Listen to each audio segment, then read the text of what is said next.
Redditors, what moment made you think to yourself, yup, I'm dead, but you survived? So, I was choking on food, almost a full blockage, and couldn't get any air in. After several attempts to get it out, it sunk in that it was really lodged in my throat, and I was screwed. Started to feel dizzy and everything moved slowly. I remember thinking what an embarrassing way to die, and that I didn't want my kid to be watching. It was at breakfast. I started dialing 911 when my husband came up behind me and started first aid. He got the blockage out and I started vomiting everywhere. It was very intense. I still went to get checked by a doctor to make sure my lungs were clear because I felt dizzy for hours afterwards and my throat was raw. Took a day or so to heal. He 100% saved my life. Next story. So I just got hit by a car going 50 miles per hour and broke 15 bones. I'm laying in the hospital right now typing with one hand. I find out a few days ago that I remained conscious enough to call 911 myself, even though I don't recall doing that. Pretty much the only reason I'm alive is because I didn't injure my head. Next story. Car accident. We hit a patch of ice and went over a guardrail and off a 40-foot cliff. I knew I was dead the moment I pulled my leg free from the piece of door, stabbing through it, and the blood came out like a faucet. I figured I could at least climb back to the road for help before I passed out, so I did. I flagged down a passing truck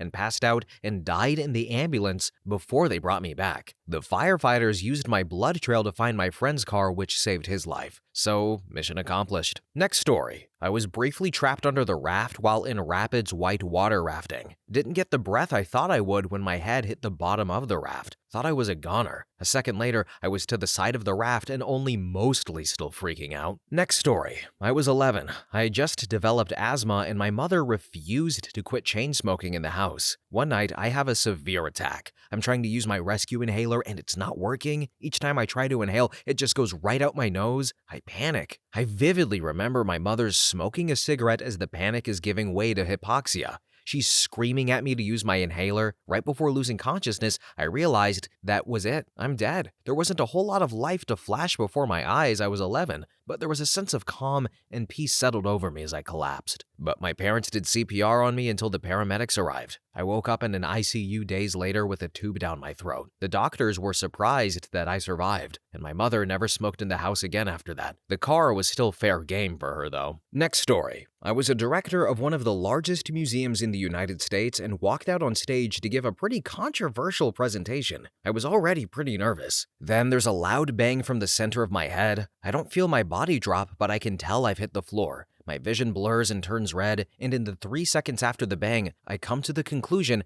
that I've been shot, and I have seconds to live. And I'm a very large man, and as I'm fading out, I see my friend, the 90-pound or 40-kilogram museum nurse trying to pull me up. I was in shock and the pain didn't really faze me, but damn did it hurt. Indescribable agony that, in just 2 seconds, made death seem like mercy. I accepted very calmly that my nurse friend's face was the last thing I would ever see and faded out. I got to die a dramatic death and live to tell about it. I woke up 4 hours later in a hospital after an emergency surgery. I hadn't been shot after all. I somehow had an obsessed wisdom tooth that had become highly infected, and the abscess exploded upwards into my head, splitting the tooth from tip to jaw and breaking my left maxilla. It erupted with such force that my eyes bled and the pain knocked me out. While I was out, my wisdom tooth was pulled out without anesthetics and the infection drained. I get phantom twitches just thinking about it. Edit. To answer everyone's questions,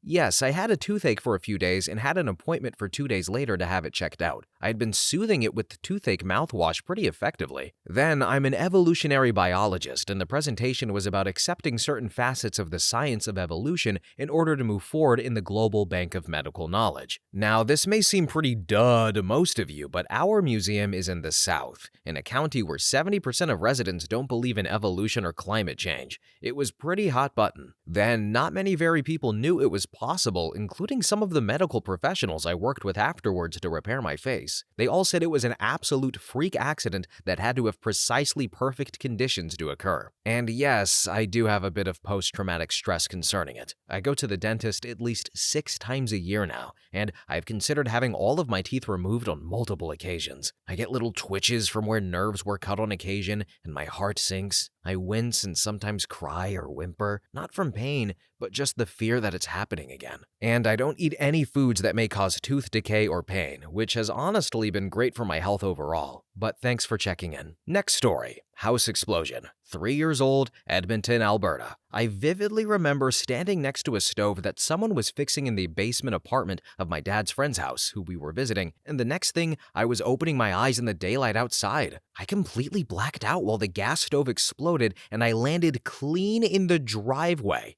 My dad and mom were on the front page of the Edmonton Journal in 1993. I remember distinctly thinking the brightness was heaven and that I had died and fell into heaven. My baby sister, she had died several weeks prior to SIDS, and my mother and father had to explain where she had gone. And I thought I was in heaven, but it was the sky. Next story. Had a car crash into my house. It hit me when I was a child. I was sitting on the couch at the time and it hit me. Drove through the next wall into the garage, then came to rest on top of my lap, pinning me down to the couch with its full weight. I won't go into too much detail about my injuries, but suffice to say, it was pretty gory. It took over an hour for the emergency responders to get me out from underneath it. That hour is foggy at best. I remember so much pain, and at some point, I felt this overwhelming sense of peace about the situation. Like I instinctually knew that all I had to do was let go and the pain would stop. And I started to let go, and I began slipping away. The pain stopped, the world slowed, and everything started to fade to black. It felt like I was floating on water, and all of the fear and agony was taken far away from me. But I snapped back into myself to the sound of a firefighter yelling at me to stay awake, and immediately the pain returned, and I was fully here again. Didn't hit me until much later in life that I was interrupted in the middle of the death process. Next story. I hit a moose with a small car at a highway speed. I thought, this is it. I'm dead. Opened my eyes, and a roof was folded in an inch or two away from my face. Not a scratch on me, though. And nobody could find the moose. Probably died in the forest somewhere from internal injuries. Next story. Going into shock. Shock is a weird thing. The body basically takes full admin control and you have no idea what is going on. It was the only time I truly wished I would just die because it was so miserable. Edit. For those asking, I completely broke a bone. Clean. All the way through. Mentally, I was totally with it, but the shock was like this weird wave that washed over me of nausea. Time seemed to slow down. What I thought was 6 hours was actually only 40-ish minutes. The weirdest part was I was consciously remembering to myself thinking, why is my body doing this? I'm fine. Next story. I was investigating a fire out in the middle of nowhere. Was a single wide trailer with a brick house built around it, which if you don't know, trailers burn like a torch, and the brick means all the heat stayed inside, making everything extremely unstable. I was walking through taking my photos and accidentally stepped on a part of the roof that was somehow still attached to the brick wall that was still standing. The entire brick wall then fell on top of me and buried me.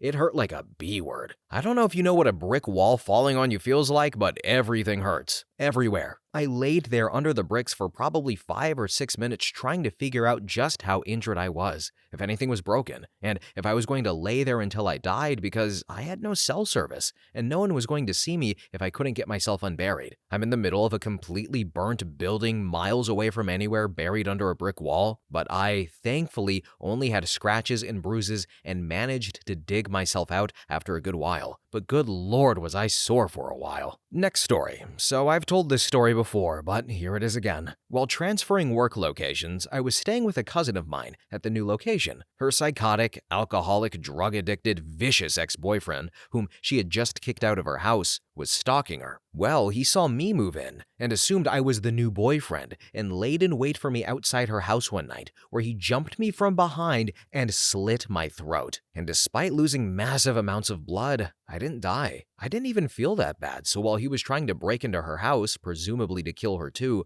I grabbed a baseball bat from the trunk of my car and beat him until I passed out. When I woke up, I wasn't thinking all that clearly, so I went inside, cleaned myself up, and drove to the hospital. My cousin wasn't even home at the time. She had gone into the city with her mother for the weekend to see a show and go shopping. My attacker and I ended up in the same ICU. I had rendered him a quadriplegic. There was a great deal of civil and criminal legal bullcrap to deal with, but in the end, I was cleared of any wrongdoing, and he was put on probation for 10 years. As he was no longer able to so much as brush his own teeth, though, his lawyer, provided by his wealthy family, convinced the judge/DA that he was no longer a threat to anyone, and the state would be spared the burden burden of providing him the round-clock care he needed if he wasn't sent to prison. I was left in massive debt, which took me many years to pay off. I did sue him for the injuries I sustained, but despite being a trust fund baby from a wealthy family, his family was indignant. He'd blown his trust fund on drugs, booze, and gambling, and had nothing. His family provided him with everything, including his lawyer. He died about the same time his probation ended. Next story. When I was a 6th grader, I was cutting plastic with a box cutter. Knife slipped and sliced a 6-inch long and half-inch deep gash into my wrist. Cut almost every vein and the tendon some people have. My first thought was, oh crap, I'm bleeding,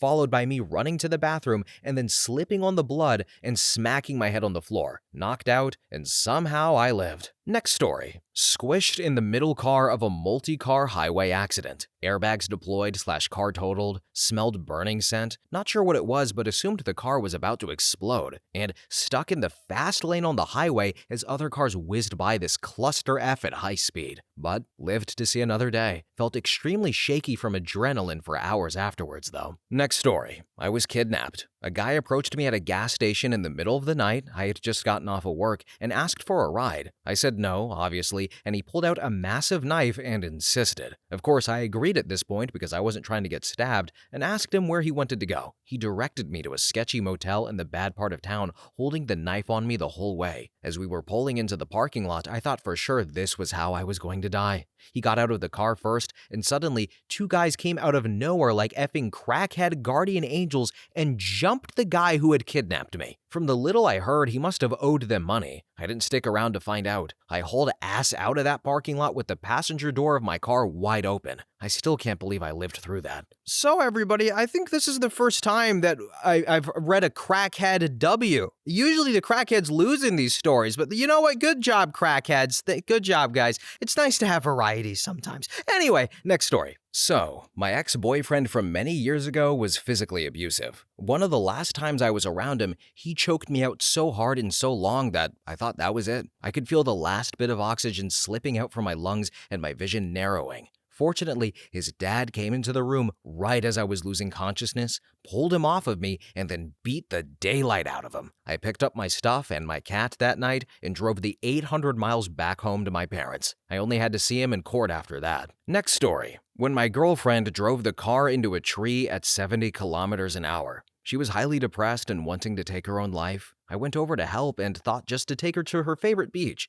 And she was quiet and unengaged, so I just talked about random life stuff and things to fill the space, maybe put on some music. She then screamed and drove right into the tree. That 4 or so milliseconds after registering what was about to happen, I thought, F man, this is how I go. Next story. I was riding a bike downhill in Bali, and then somehow the brake didn't work, probably because it's too steep, and there's a cliff just right in front of me. So I fell through that cliff while shouting, holy crap. I thought it was the end of me, but luckily there's a huge bush cushioning me just about 2 meters below my dropping point, and apparently there's a small layer of land full of bush. Needless to say, I'm safe, just minor wounds from the bushes, but the bike is thrashed. Next story. I almost choked to death while eating Skittles when I was a kid. I shared this before, but when I was like 11 years old, I was home alone one day during the summer just watching TV, eating Skittles. I liked to put a bunch into my mouth and make like a little Skittle ball that I would chew on. Something on the show I was watching made me laugh,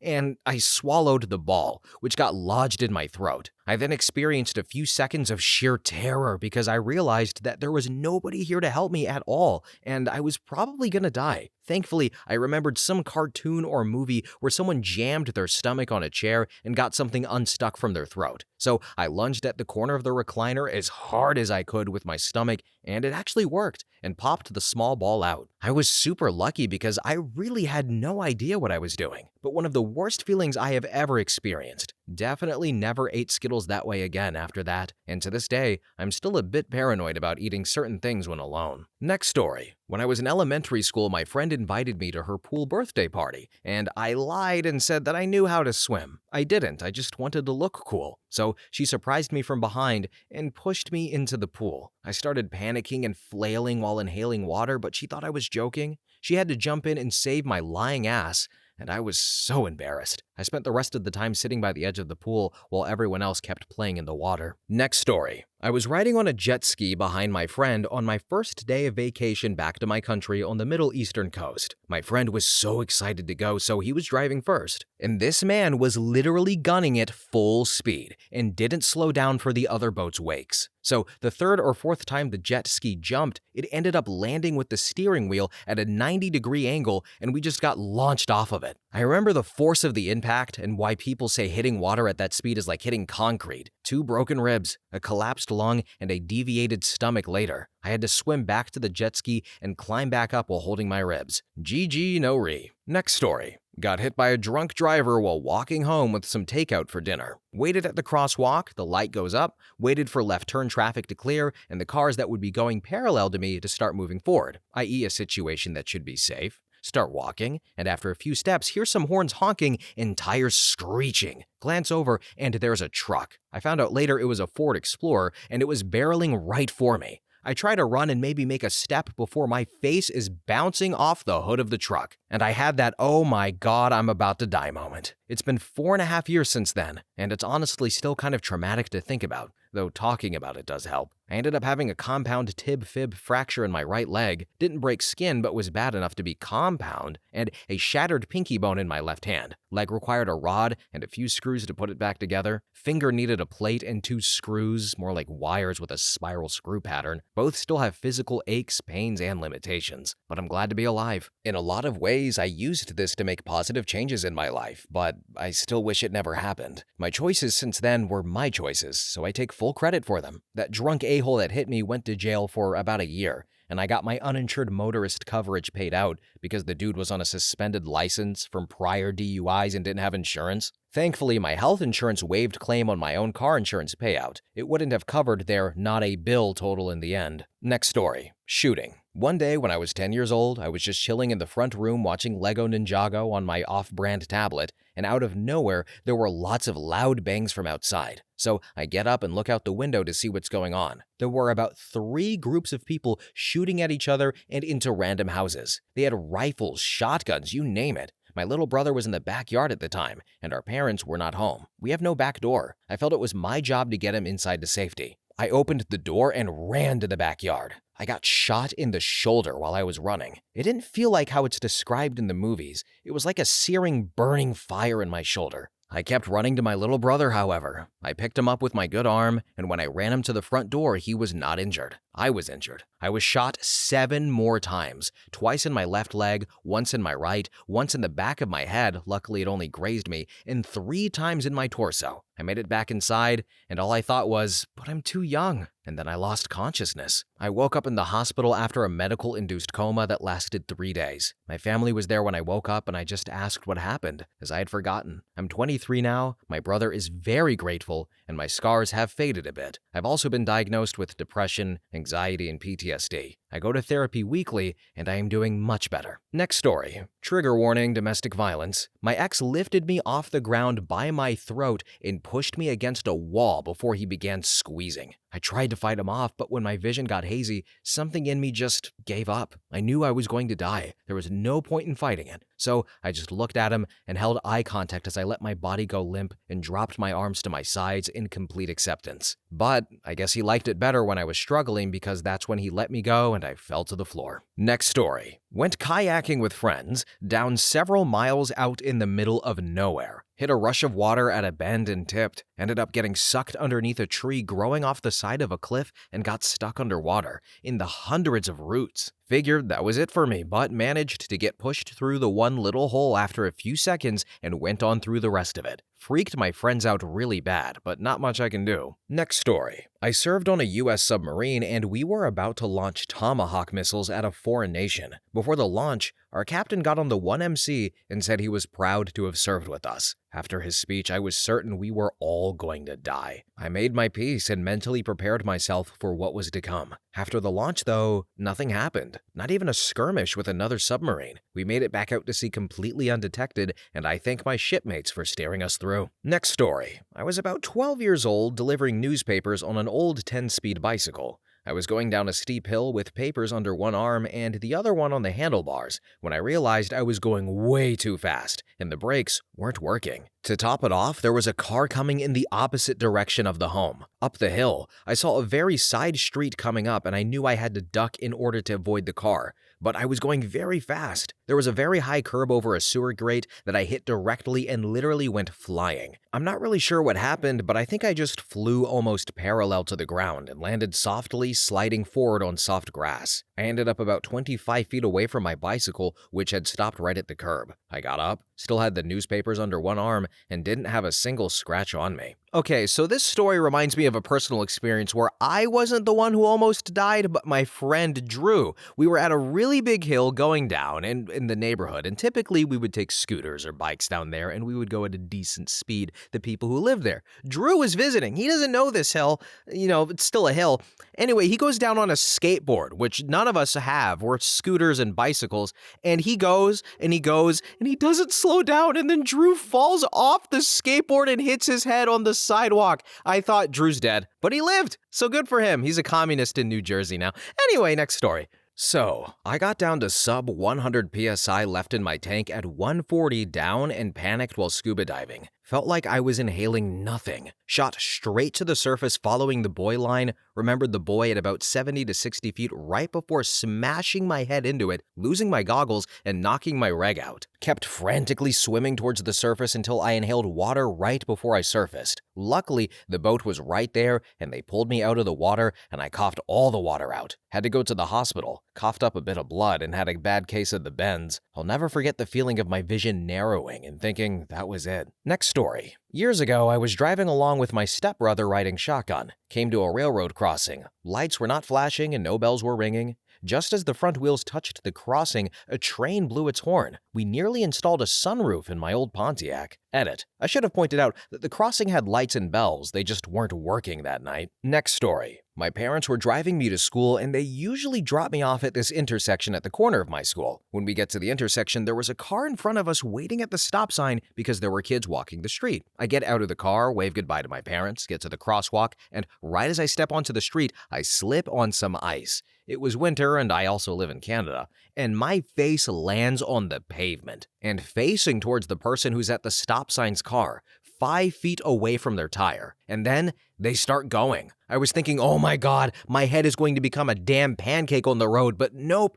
They stop literally as they pressed down on the gas and only went like 1 to 2 feet forward. So I got up, walked across the rest of the street completely fine, besides my face hurting a bit. Next story. Overdosed so hard I just accepted that I was going to die. My heart rate went to 190 plus according to my Apple Watch. My life sort of flashed before my eyes, and I saw key childhood memories. Then I started to see more recent memories, and weirdly, without explanation, my head made me believe that I acted how I did in all of my recent memories as my body was preparing to die. I began to cry because I didn't think I'd see my family again. I've experienced some intense highs before, but that one really made me question my life and why I take drugs to begin with. But I'm still here kicking, and I've been sober for 3 months. Next story. 4 a.m., driving down the highway at about 70 miles per hour. Out of nowhere, absolute torrential downpour. Before I can even turn off the cruise control, I start to hydroplane. My rear end comes off the road and I do a 180 and then, somehow, without flipping it, end up doing a huge 360 through the median and back up onto the highway. I ended up in the same lane as I started in, facing the right direction and still moving forward. No other vehicles involved or even in sight due to the time of day. It was nuts and it felt like it was happening in slow motion. And the whole time I'm just thinking to myself,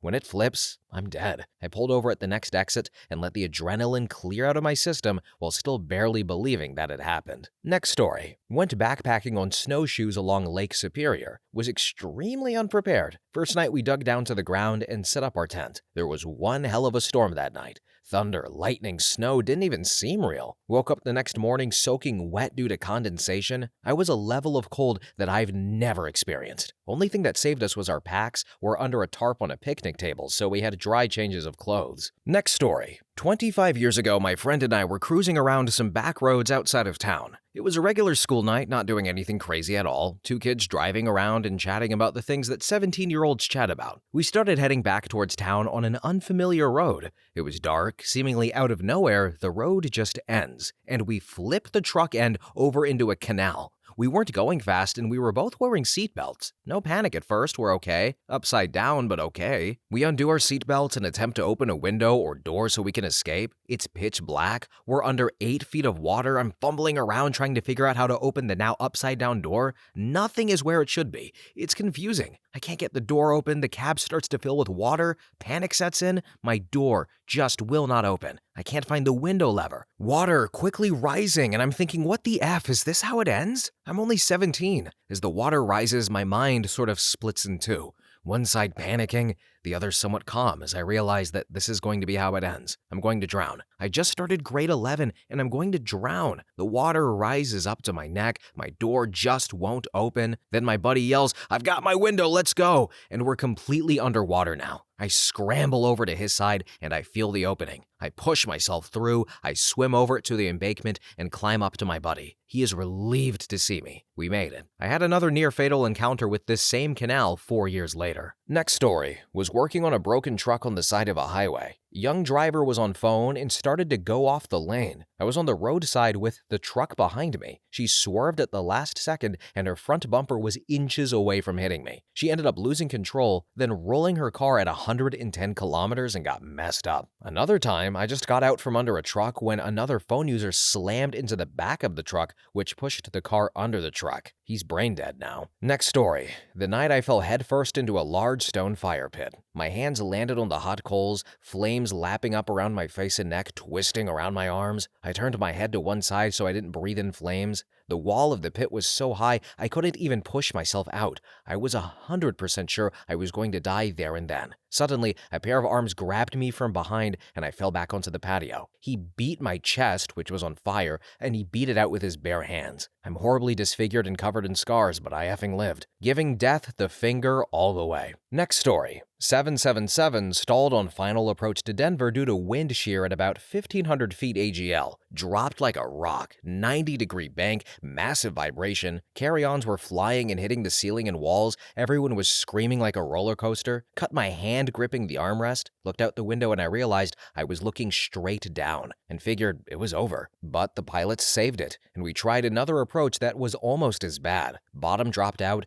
vibration, wing dropped, but they reacted quicker and aborted the approach. People screaming and sobbing the whole time. We diverted to Cheyenne, but then there was an opening in the weather and we did a super low approach and landed at Denver. Captain said he had been flying commercials 17 years and had never been through anything like that. Best part though was getting on a Beechcraft 1900, pretty much the smallest airliner, for my connection to Grand Junction and taking off in the same weather going over the Rockies at much lower altitude. We got tossed around the whole time. Cockpit door kept flying open and you could see the nose going all over the place. Someone yelped and I looked over at some people from the previous flight and we just grinned. Next story. My ex broke through a glass door with scissors to get to me after I took a huge risk and screamed for help. He put the scissors up to my neck and shouted that now he had to kill me and dragged me through the broken glass. I fought until I had absolutely no more strength, gassed out, I'm told. When I felt my body go to involuntarily limp, that was it. I knew I couldn't save my own life anymore. I just hoped he'd stab me someplace else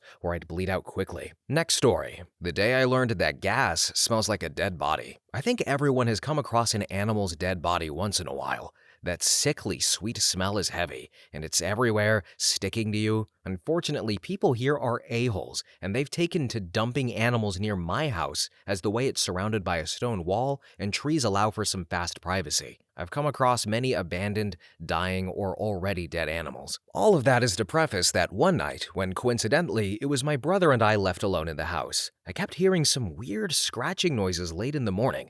I thought that the neighbors were sawing something. Weird, but okay. Then I started to smell it. Once again, I thought it was a jerk dumping another poor critter, but as I felt unsafe and possibly just barging into somebody doing illegal crap, I felt the need to check from our roof terrace first. I lean in with a lamp and see nothing. No bags, no poor dog or cat just left there. I go back in, cursing my insomnia, and I hear it again. The scratching. Then the smell gets stronger. I go back up, lamp in hand, lean out to see what's going on, and nothing. I'm kind of freaking out. Weirder still, the smell still seems to be stronger inside than outside. I rush in to make sure the stove is off, the indoor gas line is turned off, then check our boiler and gas tank, they're all secure. Then I wake up my brother who curses at me but still comes with me to see what's going on. Probably the best time to say I was barely a 20-year-old girl at the time. He is younger still, and we see nothing though. But this time, he smells it too. Deciding there's not much we can do, we go back in and decide to open all of the windows to air the house out. It's approaching dawn at this point. He goes back to bed, and I decide to lie down and hopefully get some shut-eye. But I do fall asleep. But then I get woken up not 2 hours later by a mad ringing from my phone, frantic ringing of the doorbell, and my uncle shouting at me that he will tear the door down. I'm absolutely freaking out at his freak out, but he rushes past me and shuts down the gas line from outside. Well, it turns out some even greater a-holes decided to cut down our gas line. That was the smell I thought I recognized.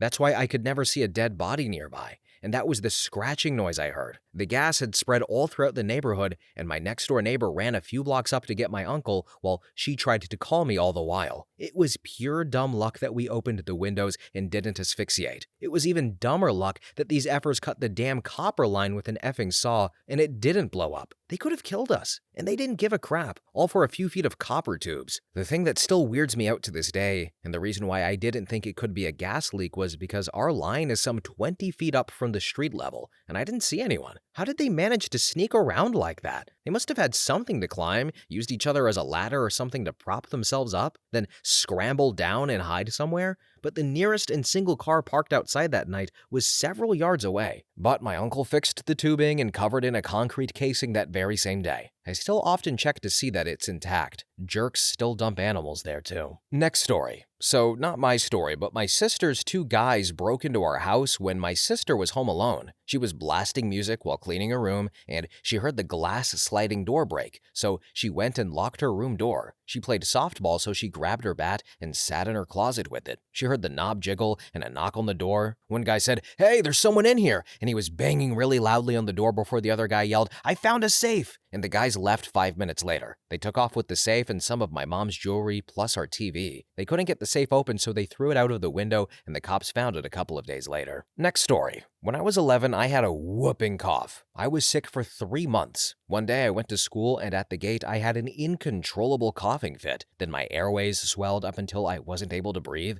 I was gasping for air. My classmates didn't know what was going on. I felt like I was dying. I literally couldn't breathe. I thought whooping cough was going to kill me by asphyxiation. I've never had asthma, but I know exactly what an asthma attack feels like. Side note, I was vaccinated for whooping cough when I was very little, but this vaccine becomes inactive after 10 years. Whooping cough is especially dangerous for very young kids, infants, and babies. They end up intubated on the pediatric intensive care, and it can kill them. So the vaccine protects against the disease in the most vulnerable stages of childhood, but not anymore after 10 years. My immune system was able to fight the disease, but I was still very sick for a long time. Imagine what it could do to a toddler or a little baby. So let me take a moment to say, vaccinate your kids. Next story. Moore, Oklahoma, May 20th, 2013. An extremely powerful EF5 tornado swept through my city. Lived there my whole life. Turned on the news, saw the warning, and went to my closet for a slightly better chance to survive. Almost immediately, the whole house is gone, and I'm under a fallen door. I walk out, and I'm not exaggerating when I say the closet was the last thing standing in the entire town. Into my living room, and it was blocked off by debris, so I had to go through the back, through my old room. I wasn't wearing shoes, so when I got outside, I had to be very careful for nails and power lines, as they weren't visible under the thick mud on the ground. I had to go through a maze of exposed power lines. If I had touched them, I would have died. I got through, though, and the whole neighborhood was gone. My neighbors threw me a trash can lid to stand on and wait for help, as it wasn't really safe to move. My grandparents picked me up and took me over to their house. Then I realized my cats were gone. Over 6 months later, and we moved into our new house, and we found one of our cats on a shelter website, but the other 3 unfortunately died. Rest in peace to my cats, the 24 dead, and the whole city of Moore. Truly the worst experience of my life. Just felt like sharing it. Next story. I was in a pool and was about 8 years old. I couldn't swim, and my stepdad told me and the other kids to move out of the way so he could throw in a big floaty chair. Well, I didn't move because I couldn't swim, so when he threw the chair in, I got stuck underneath it with my little arm floaties and got my arms stuck in between strings underneath it. I couldn't breathe, obviously, and my vision was getting worse. Anyway,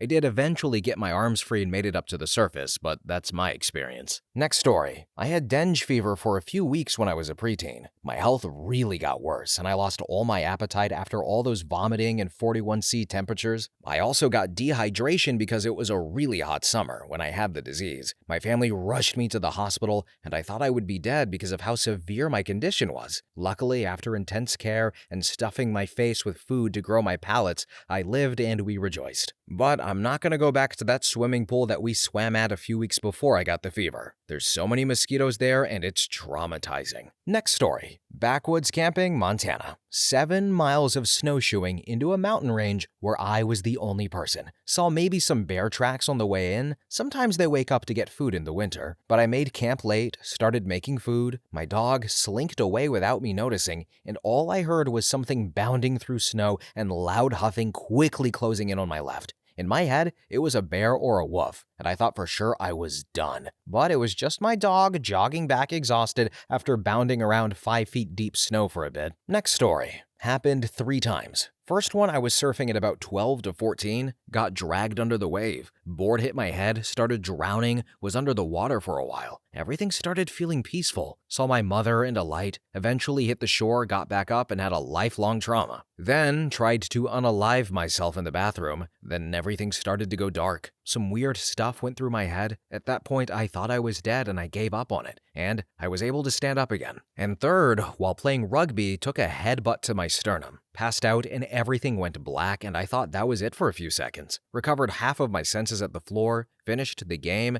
had a broken rib, and arrhythmia by the time I got to the hospital, and the doctor said that my heart had probably stopped and restarted all weird due to the compression in my sternum. Next story. I was driving about 50 to 60 miles per hour at a night down a main road next to my house. My truck had crappy headlights, so it was kinda hard to see. Well, I'm driving, and right as I get up top, there's a dark blue 18-wheeler making a U-turn. And since it was nighttime and my headlights were crappy, it blended in really good. I didn't see it until I was maybe 100, 200 feet away from it. Didn't have a seatbelt on, of course. I know, stupid. And if I would have hit it, I would have went underneath the trailer of it, the part that hooks onto the actual truck, and probably would have been crushed and had my upper body taken off as I would have been underneath it. Luckily, I had decent brakes and just barely avoided it. Needless to say, it scared the piss out of me. Next story. To climb Mount LeBlanc on the Goytier route, you have to get up to about 3,835 meters, 12,500 feet, in one day to be able to stay at a remote lodge. Good luck staying anywhere unsheltered. And then to climb the rest of the 4,809 meters to the summit. You have just about enough sunlight at the end of day 1 to see the enormous crevice, more commonly called a couloir,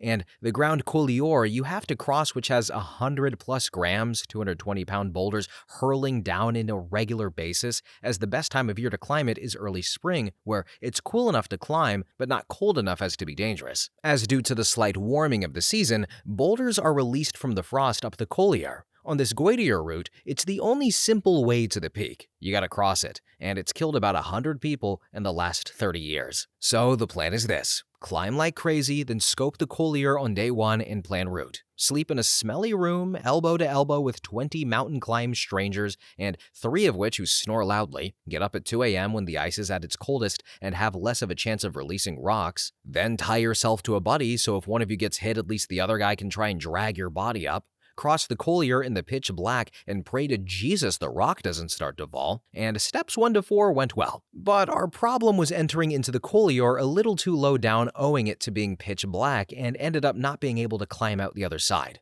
Our other team of 2 in the group had made it across fine and were just a few feet above us and couldn't help us get out. You're only meant to be in the couloir for a matter of about 30 seconds walking from one side to the other. But in my sleep-deprived state and probably low oxygen in my blood due to the altitude, well, me and my buddy had to double back in the middle of the rockfall area and climb up a little to make another attempt to make the other side. Thank God for head torches. As we get back to the middle, the rocks start falling. At this point, we've already been in the couloir for about a minute. We're hearing massive cracks and banging sounds as somewhere above us in the dark, maybe centimeters from us, we hear rocks cascading from the 600-meter gully careening towards us and whistling past us at breakneck speed. We did the only thing we could do at that point and scramble and climb across the loose surface as quickly as possible. I swear I felt the wind from a rock pass my face at one point, and my buddy took a small hit on the arm. A couple of centimeters more, and it might have taken my head off. I've since told everyone I've ever met who wanted to climb that route that they should know they're signing up for a game of Russian roulette. Except the barrel is a Grand Coulier and the bullet is a rock you could crush a car with. But we summited later that same day, all bar one guy who turned back with about 500 meters to go, only to realize that the stomach pain that was making him bend double was just constipation,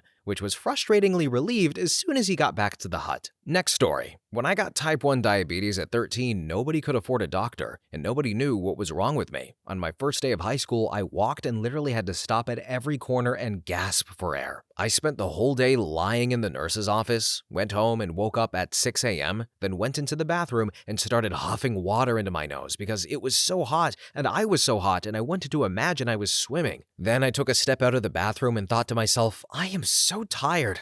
I won't make it, then collapsed face first onto the floor. The last thing I remember hearing was my mom yelling for me to stop fooling around and get ready for school. But I lost consciousness though, eventually died, had an NDE, was resuscitated, then was in a coma for 2 weeks. My blood had turned acidic and my blood sugar was over 1400. It took 11.5 liters of water to hydrate me. I turned 36 in 2 days though, and I am still in awe that I am alive right now. Next story. I was turning a draft horse in a stall that was just wide enough for the horse to turn. When turning a horse in a stall, you turn the horse around you while standing in the middle of the stall. For some reason, I had some sort of minor malfunction in my thought process and turned the horse the wrong way, thus positioning me between the massive horse and the wall as he turned. I realized my mistake at once, but it was too late to stop the momentum of the turning animal, and I felt my entire body flatten and the air squeeze out of my lungs as I was caught between the horse's shoulder and the wall. I felt my ribs tense in a weird way and realized they were at a breaking point and about to break as easily as a bunch of sticks. And then the horse, this wonderfully friendly horse, sat down on his haunches like a dog and carefully turned himself away from me, freeing me. Had he not chose to do that, I would have been seriously injured or dead. Stupidest mistake I ever made. Next story. Broke into an abandoned church with a guy that I barely knew. I'm bipolar and was having a pretty bad manic episode,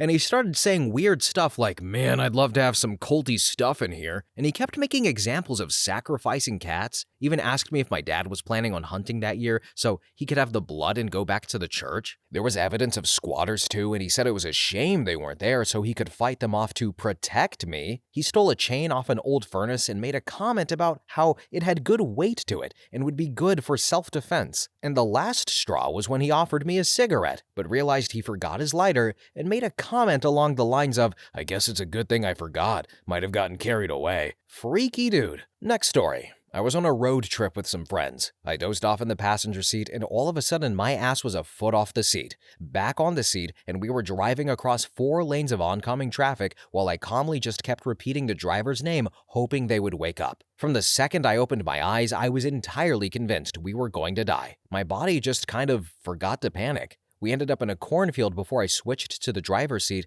and I drove most of the rest of the way. Somehow, the rest of the night got even crazier, but the good news is we survived. So, a few stories back, I was reminded of my almost died experience. It was the one with the truck, but an Amazon truck, Amazon, backed into the car with my family in it. And you know like how trucks have the little metal thing that you can step into the trailer? Well, it hits us. Boom! And we honk the horn. And then he backs up again and boom! He hits us and we honk the horn. And then this time the other people nearby at the stoplight are honking the horn to get the truck driver to stop. And then he backs up a third time, boom, and hits us.